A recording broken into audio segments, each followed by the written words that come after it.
I'm a software developer, and it's a consulting firm that works with small businesses that are not large enough to have a software developer on staff yet, but they still need those types of services just like the large companies.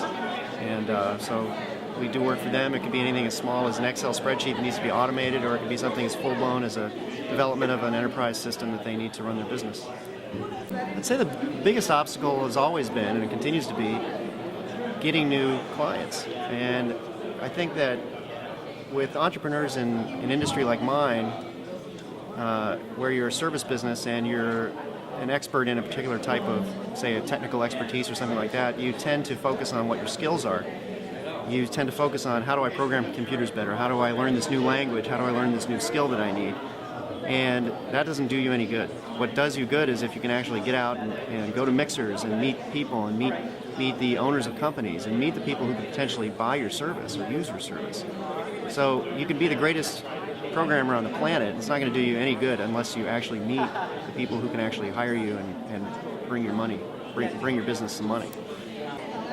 In my business, we encounter a lot of situations where you're dealing with very, very confidential information. You're dealing with, in a lot of cases, databases of people's information, social security numbers, mortgage information, medical information, and there's always not a temptation, but it's very easy to, if you were a bad person or if you had bad intentions, it'd be very easy for you to do a lot of damage. And what you have to have integrity. You have to be honest in what you're doing. You have to be ethical. And if people can trust you, they're going to if they feel they can trust you, they're going to trust you to work with that sensitive data and not have to hover over you. And plus the fact that you're going to wind up doing a much better job anyway. If people can't trust you with confidential and sensitive information, you're not going to, especially in this day and age where that stuff is everywhere, you're never going to go anywhere. Starting up the business and getting the idea was the first milestone, and deciding to go into business for myself. The idea of leaving a full-time job and a salary and going on your own and writing a business plan, getting incorporated, all these, the things that things that have to be done, hiring an accountant for the first time and actually having to start tracking receipts and things like that.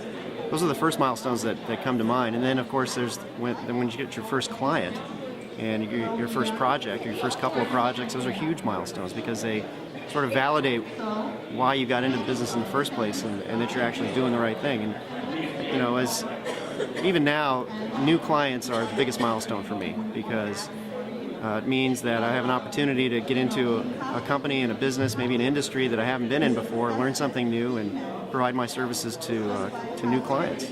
It's a huge milestone for me.